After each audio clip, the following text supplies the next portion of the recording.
भगवान कृष्ण अर्जुन से कह रहे हैं, हे अर्जुन, विभिन्न लोगों ने, विभिन्न ऋषियों ने इसको अलग अलग ढंग से कहा है। ब्रह्मसूत्र में इसको तार्किक ढंग से कहा है, ऋषियों ने इसको अलग ढंग से गाया है। मैं तुझे एक बिल्कुल संक्षिप्त में बताता हूं इसके बारे में कि क्या मैं हूं, वो निरंकार क्या है, वो अविनाशी तत्व क्या है, वो परमात्मा क्या है, वो आत्मा क्या है। सबने अलग अलग नाम दिए, बस यही बात है। लेकिन वो है क्या, इसके लिए जानना पड़ेगा क्या मैं नहीं हूं, और क्या हमारी इंद्रियों के पकड़ में आता है, उसको एलिमिनेट करते जाना है। जो जो हम पकड़ सकते हैं वो मैं नहीं हूं, भगवान कृष्ण कह रहे हैं। जो मेरी इंद्रियों के पकड़ में आता है वो मैं नहीं हूं। निश्चित रूप से ये शरीर क्षेत्र है, ये ओशो कह रहे हैं, भगवान कृष्ण कह रहे हैं, ये शरीर क्षेत्र है। और शरीर में जो इंद्रियां हैं वो भी क्षेत्र के अंतर्गत आती है, और उस इंद्रियों के विषय रस, रूप, गंध, स्पर्श, स्वाद जो भी है वो सब भी मैं नहीं हूं, वो भी क्षेत्र के अंतर्गत आते हैं। तो क्या बच रहता है, क्या बच रहता है? वो जो जानने वाला, वो जो अनुभव करने वाला है, वो जो अनुभव करने वाला है। लेकिन इस चैप्टर में, इस वाले श्लोक ने, भगवान कृष्ण ने एक और गजब की बात कह दी कि हम जिस जिस कारणों से अवेयर होते हैं, हमारे पास एक ऑब्जेक्ट होता है तब हम अवेयर होते हैं, ज्ञान की वस्तु है, विषय है तो हम ज्ञाता होते हैं उसके, और फिर ज्ञान की प्रक्रिया घटती है। तो जो जो कारणों से अवेयरनेस पैदा हो रही है, इस श्लोक में हम अभी जानेंगे। ओशो ने इतने प्यारे ढंग से समझाया इसे, बहुत आज हम समझ ही जाएंगे कि क्षेत्र है क्या। तो इस श्लोक में भगवान कृष्ण कह रहे हैं, विभिन्न ऋषियों ने विभिन्न तरीके से कहा। भगवान कृष्ण ने खुद ही एक जगह कूटस्थ कहा, जैसे कि कल मैं बात कर रही थी, कूटस्थ कहा है, अंतर्यामी कहा है, साक्षी कहा है। लेकिन बात एक ही है, व्यक्ति मैं एक ही हूं, मैं एक ही हूं, आप एक ही हो। किसी की माँ हो, किसी की बहन हो, किसी की मित्र हो, किसी की मालिक हो, किसी के गुलाम हो, लेकिन है व्यक्ति एक ही। तो अलग अलग सिचुएशन में मेरी भूमिका बदल जाती है, नाम बदल जाता है मेरा। ठीक ऐसे ही वो जो एक तत्व है वो अलग अलग समय में, जब कूटस्थ कहते तो कूटस्थ का मतलब यह हुआ कि ये जो शरीर मर जाएगा, उसके बाद भी जो बचेगा, वो बचने वाला जो बचता है, अविनाशी तत्व जो बचता, उसको कूटस्थ कह रहे हैं भगवान कृष्ण। और जो साक्षी है वो क्या है? मैं पैदा हुई, पैदा होने से पहले मेरा जन्म हुआ, उसको भी कोई देखने वाला था, और ये जीवन चलेगा उसको भी कोई देखेगा, और ये मर जाएगा उसको भी कोई देखेगा, और मृत्यु के बाद भी वो जब कुछ नहीं शेष है तब भी जो शेष देखता रहेगा, वो जो देखने वाला है सारी प्रक्रियाओं को, जन्म से लेके मृत्यु तक, वो साक्षी। ज्ञाता, ज्ञेय, जानने वाला तत्व, जानने वाला और जानने की प्रक्रिया, ये तीनों जब शुरू नहीं हुई थी उसके पहले भी जो है वो साक्षी है। हर हाल में क्लियर हो रहा है? साक्षी क्या है? हर स्थिति में जो मौजूद है वो साक्षी है। हर स्थिति में जो मौजूद है उसको साक्षी कह। नाम फिर याद रखना, नाम अलग अलग हैं, अलग अलग ढंग से समझाने के लिए अलग अलग समय में लोगों ने एक ही तत्व को अलग अलग तरीके से बताया है। अंतर्यामी, मैं बैठी हूं, आप सब बैठे हैं, आपके भीतर जो जानने वाला तत्व है, मेरे भीतर जो जानने वाला तत्व है, वो सारा तत्व एक धागे जैसा है और हम सारे मोती जैसे हैं, ऐसे समझ लो। तो हम सबके भीतर वो जो जानने वाला जो तत्व है, वो धागा, वो अंतर्यामी है। मेरे भीतर बैठा है, आपके भी भीतर बैठा है, इसको कृष्ण अंतर्यामी कह रहे हैं। अब संत क्या कह रहे हैं? कबीर कह रहे हैं, कबीर स्वयं को दास कहते हैं, तो वो कहते हैं साहिब, मालिक, मालिक बैठा भीतर, और बाकी मैं दास हूं उसका। आप लोग गीत सुनते हैं ना, हम तो चाकर हैं गोविंद सरकार के, है ना? तो वो गीत हम कभी सेलिब्रेट करेंगे साथ में। तो अब पूरी जो प्रोसेस है, वो प्रोसेस ये है कि कोई मालिक कह रहा है, कोई से आकाश कह रहा है, कोई साक्षी कह रहा है, कभी क्षेत्रज्ञ कह रहा है, कभी अंतर्यामी कह रहा है एक ही आत्मा। कोई उसे परमात्मा कह रहा है, आत्मा ही परमात्मा है। कोई प्रभु कह रहा है, प्रभुता, सारी प्रभुता जिसकी है। कोई ईश्वर कह रहा है, सारा ऐश्वर्य जिसका है। तो नाम अलग अलग हो सकते हैं, सिचुएशनल, लेकिन तत्व एक ही है। तो उस तत्व को जानना है जो सबको जान रहा है। तो उसके जानने का तरीका यह है कि जो जो मेरी इंद्रियों के पकड़ में आ जाता है वो तत्व नहीं है। यहां तक कि आज के श्लोक में भगवान कृष्ण कहते हैं इवन जो अवेयरनेस किसी कारण से पैदा हो रही है, अगर मैं किसी एक लाइट को देख रही हूं, उसको फोकस कर रही हूं, उसमें कंसंट्रेट कर रही हूं, वो कंसंट्रेशन भी, वो भी नहीं। जब कोई ऑब्जेक्ट नहीं बचेगा, कुछ भी नहीं रहेगा, उसके बाद भी जो बचेगा अवेयरनेस, जो जानने की जो क्षमता, तब भी बचेगी। जब कोई विषय वस्तु नहीं है तब भी वो मौजूद है। वो मौजूदगी कैसे उसको अनुभव करेंगे? हम यहीं तक जा सकते हैं कि पहले चीजों को अनुभव करें, फिर चीजों को एलिमिनेट कर दें, जो जो पकड़ में आ रही सबको एलिमिनेट कर दे और सूक्ष्म से सूक्ष्मतर होते जाए, सूक्ष्म से सूक्ष्मतर। मान लो हम संगीत सुन रहे हैं, पहले तेज सुना, तेज सुनते सुनते सुनते धीमे धीमे धीमे धीमे धीमे क्या, और धीरे से, अब कुछ भी नहीं बचा, अब कुछ भी नहीं बचा, फिर भी हम अवेयर हैं। पहले संगीत के प्रति अवेयर थे, अब संगीत बिल्कुल धीमा धीमा करते करते करते करते एकदम खत्म हो गया, और वो जो बचा क्षण भर को, फ्रिक्शन ऑफ सेकंड्स आप फील करेंगे उसको। हम यहीं तक आ सकते हैं, लेकिन वो जो परम घटना घटती है वो प्रसाद स्वरूप घटेगी। हमारा काम इतना ही है कि हम तरह तरह से वो जो फासले क्रिएट करते जाए, और उस क्रिएशन क्रिएट करने के बाद वो जो अकारण अवेयरनेस बचती है, अकारण जस्ट नोइंग बचती है, जस्ट नोइंग, वो जो जस्ट नोइंग है उसको बार बार हम थोड़ी से देर के लिए अनुभव करें। लेकिन वो जो परम घटना घटेगी वो हमारे हाथ में नहीं है, हमारी साधना यहीं तक आती है। तो परम घटना प्रसाद स्वरूप घटती है।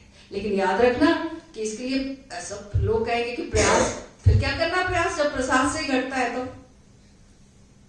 ऐसा नहीं होता। प्रसाद का अधिकारी हम तभी बनते हैं, रिसेप्टिविटी तभी आएगी, हम खाली हो गए ना, खाली होने की साधना है पूरी। तो हम अधिकारी तब हो गए जब हम प्रयास किए। सपोज मैंने किसी को देखा, या आपके जीवन में भी अनुभव होगा, आपने किसी को देखा, नाम याद नहीं आ रहा उसका, याद तो था नाम, फिर भी याद नहीं आ रहा, बार बार लगता है जीभ पे रखा हुआ नाम लेकिन याद ही नहीं आ रहा। ऐसा होता है सबको? हाँ, बड़ा प्रयास करो, जितना हम प्रयास करेंगे उतना ही भूलते जाएंगे, उतना ही ख्याल ही नहीं आएगा, कंफ्यूज हो जाएंगे, और उसके बाद फिर थक जाएंगे और फिर सो गए, और सो के उठे और अचानक बातें कि वो नाम याद आ गया। अब ये बताओ, ये नाम इसलिए याद आया ना कि पहले हमने याद करने की कोशिश की थी। अगर हमने ये कोशिश नहीं की होती तो नाम याद आता नहीं आता ना। ठीक ऐसी ही घटना, हमने, हमारा जो प्रयास है वो यही सिचुएशन क्रिएट कर रहा, वो यही सिचुएशन क्रिएट कर रहा कि धीरे धीरे धीरे धीरे धीरे धीरे ये बात, ये होश की जो धार है वो धीरे धीरे धीरे धीरे धीरे धीरे हमारे सबकॉन्शियस तक चली जाए, और फिर अचानक किसी रिलैक्स्ड अवस्था में वो प्रकट हो जाए। जैसे भगवान बुद्ध सारा कुछ करके, सारी तप करके, सारा प्रयास करके, अचानक लास्ट उन्हें लगा ये सब, जब मैं इतना दुर्बल हो गया हूं कि एक छोटी सी पतली सी नाले जैसी नदी को मैं पार नहीं कर सकता, तो मैं भवसागर पार करूंगा, कैसे करूंगा? और सब उनको लगा कि सब छोड़ के रिलैक्स होकर उस दिन कब के भूखे रहे होंगे, भोजन करके खीर खा के सो गए रिलैक्स्ड। और उस रिलैक्सेशन में, उस प्रयास ने काम किया। वो जो इतने समय का तप था, अब वो रिलैक्स हो गए। तप ने वो टेंशन क्रिएट किया था, लेकिन अब जब वो बिल्कुल रिलैक्स हो गए, उस सहज अवस्था में वो प्रकट हो गया। अपना स्वभाव, अपना धर्म, अपना स्वरूप प्रकट हो गया। तो वो जो हमारा, कोई इसको स्वरूप कहता है। तो नाम अलग अलग हो सकते हैं, अनुभव हमें एक ही तत्व का करना है। और विधि ये है, और वो यही है कि शुरुआत करते क्या क्या हमारी पकड़ में आ रहा है उससे हम दूर हटते जाएं। ये हम नहीं है, ये हम नहीं है। सपोज हम किसी चीज को सूंघ रहे हैं, तो ये मैं नहीं हूं, इससे मैं अलग हूं। अगर किसी चीज को मैं स्पर्श कर रही हूं, तो इससे ये मैं अलग हूं। निश्चित रूप से हम इंद्रियों से जो अनुभव हो रहे हैं उससे पीछे पीछे खसकते जाएंगे। उसके बाद अब जो इंद्रियों के अनुभव भी नहीं बचे, अब सूक्ष्म चीजों के जो अनुभव बचे हैं, जिनके कारण हम अवेयर हो रहे हैं। सामने कोई ऑब्जेक्ट है, उसके कारण अवेयर हो रहे हैं। पहले बड़े ऑब्जेक्ट थे, अब सूक्ष्म होते गए, छोटे होते गए, और बारीक और बारीक और बारीक। उसके बाद वो सब चीजें खसक गई, और फिर भी जो बच रहता है, जो शेष रहता है, वो हमारा होना है। एक गजल इसमें याद आती है,